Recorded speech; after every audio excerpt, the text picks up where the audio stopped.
G'day everyone, welcome back to another edition of Guvs Hero Review videos. We are continuing today in our Zombies series, taking a look at the 5-star legendary green hero, MELTER. Where is he?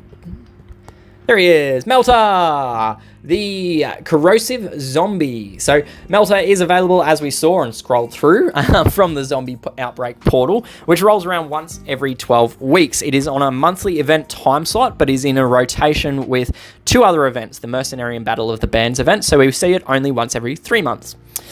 The zombie family does have a bit of a complicated past. Originally, there was only 4 heroes when zombies were first introduced to the game. These you could summon from a zombie badge, which you got as loot from the Zombie Outbreak Spec Op. It's the one with the 20, the waves of 20 enemies that we still see in the game. So in May 2021, though, they overhauled the whole thing. They pulled those zombie badges, added in a discrete 30-stage event, as well as dropped in 14 new zombie heroes to that event's portal with the original 4 heroes.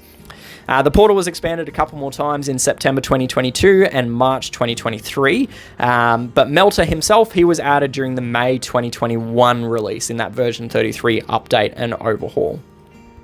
The odds for the portal themselves, we can see that it is a 1.2% chance for a zombie event hero or 5-star zombie hero. So 1.2% is a little bit reduced compared to some of the portals that have got featured and unfeatured heroes. So 1.2 versus 1.6 as the combined probability. So there is slightly reduced odds. And there's also no featured heroes, which makes it difficult to summon for a specific hero. So if we were to put those odds in perspective, doing 100 summons in this portal, costing us about 30,000 gold in total. Across those 100 summons, we would have a 70.1% probability of gaining any of the zombie event legendary heroes. However, if we were going for a specific zombie hero, it would only be a 10.3% probability. So 9 in 10 players would not get a copy of MELTER if they were summoning for him specifically. Let's just quickly flip over to the roster. I've got to scroll up, sorry, to the engineers. There he is.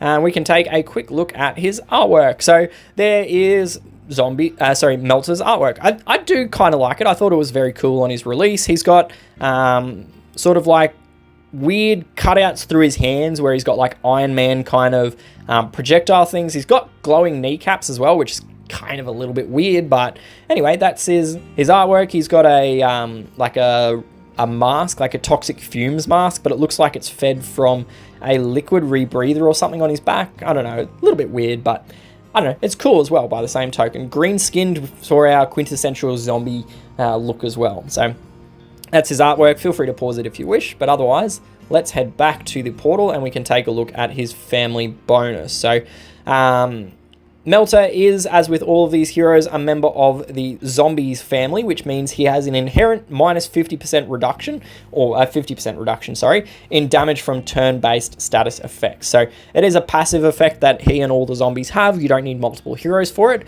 For the second part, you also get a bonus if you've got multiple unique zombies, which is an attack bonus. So there's plus 3, 6, 9, or 12% attack bonus for having 2, 3, 4, or 5 unique zombies in the battle. So notably with that attack bonus, it has to be unique heroes. It can't be 2 copies of MELTER. It's got to be 2 different heroes, like comboing him with Tamika or Breakthrough as 2 different examples. In terms of his personal stats, MELTER has 708 attack, 675 defense, and 1,379 HP. So there is a marginal skew, very, very slight, going from that defense stat towards the attack stat, which is a little bit bizarre when we go through the rest of his skill. I personally would have liked to see the weighting go the other way, go from that attack stat, see it really reduced, and inflate his defense and HP. But that's me. I would have preferred that. So those are his skewings. It is worth pointing out as well, his power is 684 compared to someone like Topaz at 742. So definitely better than Billy Bob, but substantially reduced compared to some of the newer heroes. So it just means that he does have less total stats available to him in the fight. His charge speed is set to 54, which is average speed and requires 10 tiles to charge, or 5 ghosted tiles. The speed break occurs at 58 speed, which needs +4, which you can do using the only speed gun in the game for green, which is the Relic Hunter Bargo, giving you +6. The class node is not inherently relevant. It won't actually get you the charge break on its own. You'd need to be, I think, charge speed 55 or 56 in order to get the break using the speed node. So ultimately, speed node, little relevance unless you're using an unleveled copy of the Bargo, the Relic Hunter Bargo. But yeah, if you're going to speed break him, the +6 will do the job, and you can save yourself going to +20 on his class tree.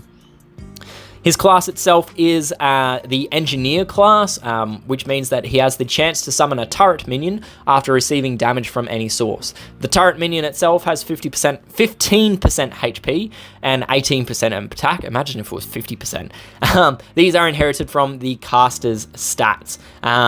I do like this talent. The minion itself is pretty beefy. It can be triggered from any of the damage sources, so tiles, skills, ailments, other minion damage, whatever, it can proc it. Downside is that it's only giving 1 minion to himself, and it is only 1 minion per turn, regardless of how many times of damage you might take during that one turn. Generally speaking, I probably wouldn't recommend putting emblems on Melter. Admittedly, Engineer class is quite short on really good heroes, so maybe if, like me, you ended up not having anything better to do with your Engineer emblems. I had some on Melter until very recently. I probably will put some back on him if we see more blue tanks in war, but he's a bit lackluster, ultimately. If you are going to do emblems and put them on him, I would definitely go the defense HP route just to enhance his survival. Attack is not going to benefit him in any way. So if we are to look at a defense path or a HP path, you can pick either arbitrarily. It's not going to make any difference which one you prioritize. Maybe probably HP to take advantage of the turret minion. So we'd go the HP path and defense as a secondary.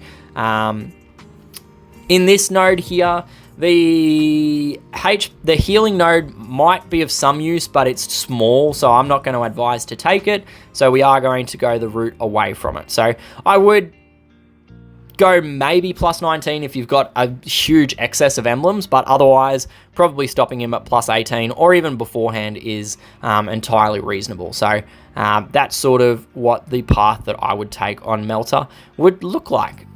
So yeah, focusing on that HP, defense as a secondary, and even though he does give healing to himself via his skill, the healing node is still only 2%. It's very, very tiny in its impact, so I would personally rather take 2 useful stat effects, even though one of them is attack and it's only helping his tiles. I'd genuinely just personally take the route that doesn't have the healing node on it pretty much every time. So yeah, anyway, that's the nodes. So without going too much further, let's go and have a look at the rest of his special skill. So his special skill is titled, when I find it we can see it, Polluting Vapor, and at level 10 skill and 54 charge speed, it will poison all enemies for 309 damage over 3 turns. It will then apply a healing steal debuff to all enemies, which will steal 45% of the healing that they gain and instead receive it to Melter. So not a huge amount going on in that skill. One of the few heroes in the game that doesn't actually have an inherent heal or inherent direct damage, which is usually what I compare heroes on first. So my usual flow is a little bit disrupted, but nonetheless, let's dive in and take a look at those skills, starting with the poison. So all enemies receive 309 damage over 3 turns. So this is pretty much a standard weight and duration for a 5-star DOT hero. Most heroes in the 5-star realm that do burn, bleed, poison, whatever, they're 309 HP over 3 turns. And it's 103 HP per turn. Some heroes do it for 4 turns. But yeah, 103 per turn for 3 turns. Very normal. It is worth pointing out as well that because the poison quantity itself is very heavily reliant on the skill level. If you don't have Melter at 10 out of 10 skill, his poison does drop off substantially. It's like by 15 or 18 poison total that it drops off per level. So if it's, I'm pretty sure it's 18, so if it's only 8 out of 10, you drop 36 off that straight up. Like it's a big drop. Like 10% of his poison drops off in that one level, or those 2 levels. So just something to bear in mind, that if you don't commit full skill books to him, you are very much reducing the amount of poison that he's going to do. There's not huge much else to say about the poison effect beyond those 2 points. So let's just keep chugging along, I guess. So the next part is the healing steal. So the caster steals 45% of any healing applied to all enemies for 3 turns. So it's not worded the best to display what is actually happening, but it's effectively a vampire style effect. So any healing that the afflicted enemies would receive, they only get 55% of it, and the remaining 45% is given to Melter instead. So it is an ailment, so obviously if the enemy hero manages to withstand it or resist the effect, they don't lose out on any of the healing. This also applies obviously to the poison effect. It's an ailment, so if they withstand it or resist it, they don't get the healing. The poison there either. It can also be cleansed, which again cuts it out, but fortunately most healers will heal first and then cleanse, so Melter does still get the health steal before the effect is cleansed away. So the other thing that's actually kind of interesting with this is that it affects all forms of healing. So it affects direct heal, it affects heal over time, it affects the heal generated by minions such as Venus or Nima. It also affects, which is really cool, the field aid war buff. So yeah, also kind of really cool there. There's a number of downsides to it. So obviously, as I said, it is ailment linked, but the other thing that's really a bit of a downer on it is that it only applies to Melter. It doesn't give any of that healing benefit to any other heroes. So what it means is that a lot of the health or the healing potential is wasted most of the time. So it's not so much about healing Melter or his team, it's really about inhibiting the regen on the enemy team more than anything else. So overall, Melter is obviously a little way short of what I would class as a complete hero. If we look at each of the parts of his skill in isolation and have a look at other heroes, pretty much every hero that has those effects has more to their skill than just those effects. So if we look at the poison, Vigo, he's a vanilla hero. He does exactly the same poison damage to all enemies with a direct damage component on top of it. If we look at Karlov does the exact same health steal ailment to all enemies, but he does it way faster, and he's got direct damage, and he has bleed to all enemies. So even just comparing Melter to Karlov shows that Melter is missing like stuff. He needs either direct damage or he needs to be faster. So yeah, just by comparison to other heroes in the game, Melter, he's just lacking. He's missing stuff. So I think a cool execution or a way to really lean into that pollution and poisonish thing is to give him both toxic and poison. So that's sort of like the double DOT effect.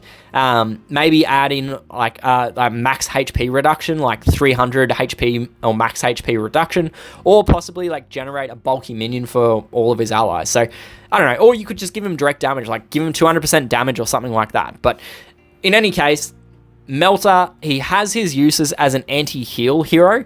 He's not really a great hero outside that singular application, which is disappointing, I think. So for Melter's grading, it is a little bit harsh. I do like him. I've got a soft spot in my heart for him because I love DOT heroes, but I will only give him a C- for war and raid attacks. Yeah, he's got his uses, but they are limited. He needs a strong supporting team around him to really be a effective contributor there. For War Machines, I'm going to give him a D grade. He doesn't contribute to War Machines in any way. Similarly, for eventing, another D grade. No contribution to events really at all. A little bit for completion, but not so much for competition. Well, not at all for competition. In the defense sector, I'm going to give him a D grade for his defense. I just wouldn't say he's a defensive hero. If you're out of options and you've got no other green hero that's worth putting or leveled up at all, like I'd honestly put even a deed in front of Melter, and I hate a deed.